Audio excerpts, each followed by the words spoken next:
ಇವತ್ತಿನ ದಿನ ನಾವು ಸೈಕೋ ಸೈಬರ್ನೆಟಿಕ್ಸ್ ಪುಸ್ತಕದಿಂದ ಕೆಲವು ಇಂಪಾರ್ಟೆಂಟ್ ವಿಷಯಗಳನ್ನು ತಿಳಿದುಕೊಳ್ಳೋಣ. ಈ ಪುಸ್ತಕವನ್ನು ಬರೆದ ಮ್ಯಾಕ್ಸ್ವೆಲ್ ಮಾಲ್ಸ್ ಒಬ್ಬ ಫೇಮಸ್ ಪ್ಲಾಸ್ಟಿಕ್ ಸರ್ಜನ್. ಅವರು ತುಂಬಾ ಜನಕ್ಕೆ ಪ್ಲಾಸ್ಟಿಕ್ ಸರ್ಜರಿನ ಮಾಡಿದ್ದಾರೆ.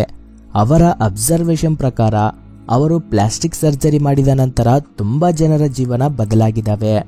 ಕೆಲವು ಜನಕ್ಕೆ ಮಾತ್ರ ಜೀವನದಲ್ಲಿ ಯಾವ ಬದಲಾವಣೆಗಳು ಇಲ್ಲ. ಅವರೆಲ್ಲರನ್ನು ಅನಲೈಸ್ ಮಾಡಿದಾಗ ಅವರಿಗೆ ಅರ್ಥ ಆಗಿದ್ದು ಏನಂದ್ರೆ, ಸಕ್ಸಸ್ ಆಗದೆ ಇರೋರಲ್ಲಿ ಇರೋ ಪ್ರಾಬ್ಲಮ್ ಅವರ ಸೆಲ್ಫ್ ಇಮೇಜ್. ಸೆಲ್ಫ್ ಇಮೇಜ್ ಅಂದ್ರೆ ನಾವು ಕನ್ನಡಿಲಿ ನೋಡ್ಕೊಳ್ಳೋ ಮುಖ ಅಲ್ಲ. ಸೆಲ್ಫ್ ಇಮೇಜ್ ಅಂದ್ರೆ ನಮ್ಮ ಬಗ್ಗೆ ನಾವು ನಮ್ಮ ಮೈಂಡಲ್ಲಿ ಏನು ಅಂದುಕೊಳ್ತಿದೀವೋ ಅದು. ಇದನ್ನು ಕಂಡುಕೊಂಡ ನಂತರ ಜೀವನ ಪೂರ್ತಿ ಈ ಸೆಲ್ಫ್ ಇಮೇಜ್ ಸೈಕಾಲಜಿನ ಸೈಬರ್ನೆಟಿಕ್ಸ್ ಅನ್ನೋ ಸೈನ್ಸ್ ಜೊತೆ ಅನುಸಂಧಾನ ಮಾಡಿ ನಮ್ಮ ಗೋಲ್ಸ್ನ ಹೇಗೆ ರೀಚ್ ಆಗಬೇಕು ಅಂತ ಅನ್ನೋದ್ರ ಮೇಲೆ ಈ ಪುಸ್ತಕವನ್ನ ಬರೆದಿದ್ದಾರೆ. ಸೈಬರ್ನೆಟಿಕ್ಸ್ ಅಂದ್ರೆ ಗೈಡೆಡ್ ಮಿಸೈಲ್ಸ್ ಹೇಗೆ ಕೆಲಸ ಮಾಡುತ್ತೆ ಅನ್ನೋದಕ್ಕೆ ಸಂಬಂಧಿಸಿದ ಶಾಸ್ತ್ರ. ಈ ಸೈಕೋ ಸೈಬರ್ನೆಟಿಕ್ಸ್ ನಮಗೆ ಅರ್ಥ ಆಗ್ಬೇಕು ಅಂದ್ರೆ ಈ ಎಕ್ಸಾಂಪಲ್ ನಿಂದ ಸ್ಟಾರ್ಟ್ ಮಾಡೋಣ. ಒಂದು ಗೈಡೆಡ್ ಮಿಸೈಲ್ ಕೆಲಸ ಮಾಡ್ಬೇಕಂದ್ರೆ ಮೊದಲು ಅದಕ್ಕೆ ಒಂದು ಟಾರ್ಗೆಟ್ ನ ಸೆಟ್ ಮಾಡಬೇಕು. ಈ ಟಾರ್ಗೆಟ್ ನ ನಾವು ನಮ್ಮ ಗೋಲ್ ಅಂತ ಅಂದುಕೊಳ್ಳೋಣ. ಮಿಸೈಲ್ ಲಾಂಚ್ ಮಾಡೋದನ್ನ ನಾವು ಆಕ್ಷನ್ ತಗೊಳ್ಳೋದು ಅಂತ ಅಂದುಕೊಳ್ಳೋಣ. ಮಿಸೈಲ್ ಲಾಂಚ್ ಆದ ನಂತರ ಅದಕ್ಕಿರುವ ಸೆನ್ಸಾರ್ ನಿಂದ ಆ ಟಾರ್ಗೆಟ್ ಕಡೆ ಮಿಸೈಲ್ ಪ್ರಯಾಣಿಸ್ತಾ ಇರುತ್ತೆ. ಇದನ್ನು ಪಾಸಿಟಿವ್ ಫೀಡ್ಬ್ಯಾಕ್ ನಿಂದ ಅಂದುಕೊಂಡ ಗಮ್ಯದ ಕಡೆ ಹೋಗೋದು ಅಂತ ಅಂದುಕೊಳ್ಳೋಣ. ಒಂದು ವೇಳೆ ಟಾರ್ಗೆಟ್ ಮಾತ್ರ ಇಲ್ಲ ಅಂದ್ರೆ ನೆಗೆಟಿವ್ ಫೀಡ್ಬ್ಯಾಕ್ ಅಂತ ಅನ್ಕೊಂಡು ನಾವು ಹೋಗೋ ದಾರಿಲಿ ಕೆಲವು ಅಡ್ಜಸ್ಟ್ಮೆಂಟ್ ಗಳನ್ನ ಮಾಡ್ಕೊಂಡು ಟ್ರ್ಯಾಕ್ ಮೇಲೆ ಬರಬೇಕು. ಸೊ ಇವನ ಪ್ರಕಾರ ಒಂದು ಗೈಡೆಡ್ ಮಿಸೈಲ್ ಹೇಗೆ ಕೆಲಸ ಮಾಡುತ್ತೋ ನಾವು ಕೂಡ ಹಾಗೆ ನಮ್ಮ ಟಾರ್ಗೆಟ್ ನ ಫಿಕ್ಸ್ ಮಾಡ್ಕೊಂಡು ಆ ಟಾರ್ಗೆಟ್ ನ ಸಾಧಿಸುವುದಕ್ಕೆ ನಾವು ಯಾವ ಕೆಲಸಗಳನ್ನ ಮಾಡಬೇಕೋ ಆ ಕೆಲಸಗಳನ್ನ ಮಾಡ್ತಾ ಮುಂದಕ್ಕೆ ಹೋಗ್ಬೇಕು. ಏನಾದ್ರೂ ಕಷ್ಟವಾದ ಪರಿಸ್ಥಿತಿಗಳು ಎದುರಾದಾಗ ಅವುಗಳನ್ನು ಎದುರಿಸುತ್ತಾ ನಾವು ಟಾರ್ಗೆಟ್ ನ ರೀಚ್ ಆಗ್ಬೇಕು. ಅವರು ಏನಂತಿದ್ದಾರೆ ಅಂದ್ರೆ, ಒಂದು ಪಕ್ಷಿಗೆ ತನ್ನ ಗೂಡನ್ನು ಹೇಗೆ ಕಟ್ಟಬೇಕು ಅಂತ ಯಾರು ಹೇಳೋ ಅವಶ್ಯಕತೆ ಇಲ್ಲ. ಆಕಾಶದಲ್ಲಿ ಹೇಗೆ ಹಾರಬೇಕೋ ಆ ಪಕ್ಷಿಗೆ ಯಾರು ಕೋರ್ಸ್ ಹೇಳೋ ಅವಶ್ಯಕತೆ ಇಲ್ಲ. ಅದರ ಪಾಡಿಗೆ ಅವೇ ಹಾರ್ತಾ ಇರ್ತವೆ. ಅವುಗಳ ಹತ್ರ GPS ಗಳಿರೋಲ್ಲ, ಮ್ಯಾಪ್ಸ್ ಗಳಿರೋದಿಲ್ಲ. ಆದ್ರೂ ಅವು ಕ್ಲೈಮೇಟ್ ನಲ್ಲಿ ಇರೋ ಬದಲಾವಣೆಗಳನ್ನ ಗಮನಿಸಿ ಅವುಗಳಿಗೆ ಅನುಕೂಲ ಕ್ಲೈಮೇಟ್ ಇರುವ ಪ್ರದೇಶಕ್ಕೆ ಹಾರ್ತಾ ಹೋಗ್ತಾ ಇರ್ತವೆ. ಇಲ್ಲಿ ನಾವು ಒಂದು ಸಾರಿ ಆಲೋಚಿಸಿದ್ರೆ ಅವುಗಳಿಗಿರುವ ಇಂಟೆಲಿಜೆನ್ಸ್ ನ ನೋಡಿ ನಾವು ಆಶ್ಚರ್ಯ ಪಡ್ಲೇಬೇಕು. ಇದನ್ನೇ ಮಾಲ್ಸ್ ಸಕ್ಸಸ್ ಇನ್ಸ್ಟಿಂಕ್ಟ್ ಅಂತ ಅಂತಾರೆ.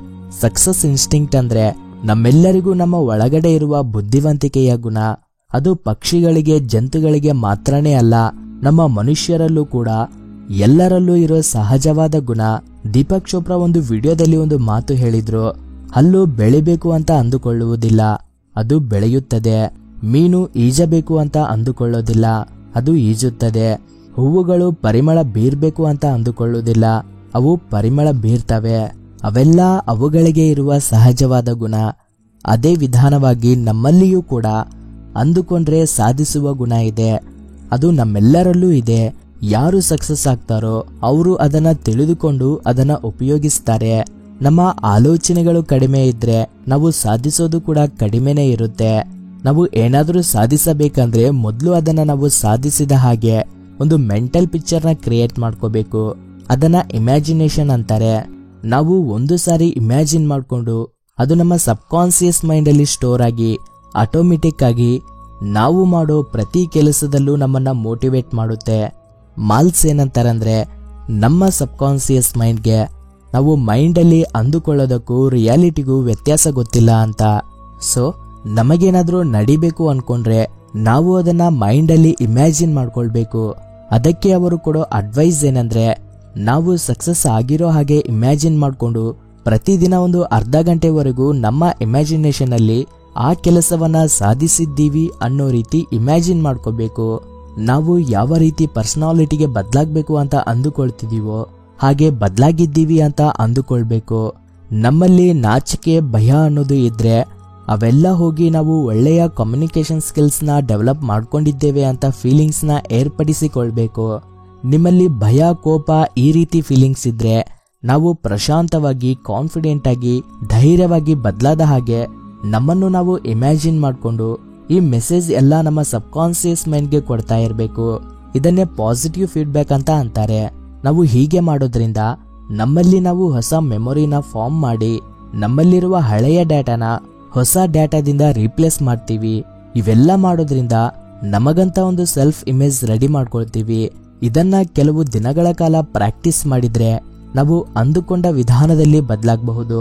ಹೀಗೆ ದಿನಾಲು ಫೀಡ್ಬ್ಯಾಕ್ ಕೊಡೋದ್ರಿಂದ ಕೆಲವು ದಿನಗಳ ನಂತರ ನಮ್ಮ ಮೈಂಡ್ಗೆ ನಾವು ಇನ್ನು ಫೀಡ್ಬ್ಯಾಕ್ ಕೊಡೋ ಅವಶ್ಯಕತೆ ಹೋಗಿ ನಾವು ಆಟೋಮೆಟಿಕ್ ಆಗಿ ನಾವು ಏನನ್ನ ಅನ್ಕೋತೀವೋ ಆ ವಿಧಾನವಾಗಿ ಕೆಲಸ ಮಾಡ್ತೇವೆ. ಆಮೇಲೆ ನಿಮ್ಮ ಸಾಮರ್ಥ್ಯವನ್ನ ನೋಡಿ ನೀವೇ ಆಶ್ಚರ್ಯ ಪಡ್ತೀರಾ. ನೀವೆಲ್ಲರೂ ಈ ಟೆಕ್ನಿಕ್ ನ ಟ್ರೈ ಮಾಡಿ. ನಿಮ್ಮ ಜೀವನದಲ್ಲಿ ಪ್ರಾಬ್ಲಮ್ಸ್ಗಳು ಚಾಲೆಂಜಸ್ಗಳು ಇದ್ರೆ ನೀವು ನಿಮ್ಮ ಇಮ್ಯಾಜಿನೇಷನ್ಗೆ ಕೆಲಸ ಕೊಡಿ. ನಿಮ್ಮ ಜೀವನ ಬದಲಾದ್ರೆ ಹೇಗಿರುತ್ತೋ ಇಮ್ಯಾಜಿನ್ ಮಾಡ್ಕೊಳ್ಳಿ. ಇದನ್ನು ನೀವು ನಿರಂತರವಾಗಿ ಡೈಲಿ ಪ್ರಾಕ್ಟೀಸ್ ಮಾಡಿದ್ರೆ ನಿಮ್ಮ ಸಬ್ಕಾನ್ಸಿಯಸ್ ಪವರ್ ನಿಮ್ಮನ್ನ ನೀವು ಅಂದುಕೊಂಡ ಗಮ್ಯಕ್ಕೆ ಸೇರಿಸುತ್ತೆ. ತುಂಬಾ ಜನ ಲಾ ಆಫ್ ಅಟ್ರಾಕ್ಷನ್ ಅಂದ್ರೆ ಸಬ್ಕಾನ್ಸಿಯಸ್ ಪವರ್ ಅಂದ್ರೆ ಯಾರೂ ನಂಬಲ್ಲ. ಮತ್ತೆ ನೀವು ನಂಬ್ತೀರಾ? ಎಸ್, ನಂಬ್ತೀನಿ ಅಂದ್ರೆ yes I believe in success instinct ಅಂತ ಕಾಮೆಂಟ್ ಮಾಡಿ. ಈ ವಿಡಿಯೋ ಎಂಡ್ ಮಾಡೋ ಮೊದಲು ಮ್ಯಾಕ್ಸ್ವೆಲ್ ಮಾಲ್ಸ್ ಹೇಳಿದ ಒಂದು ಮಾತು ಹೇಳ್ತೀನಿ. Every human being has been literally engineered for success by his creator. Every human being has access to power greater than himself.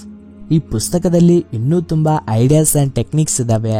ಈ ಟೆಕ್ನಿಕ್ಸ್ ಅಂಡ್ ಟಿಪ್ಸ್ ನ ಇನ್ನೂ ಕೆಲವು ವಿಡಿಯೋದಲ್ಲಿ ತಿಳ್ಕೊಳ್ಳೋಣ. Thank you for watching this video.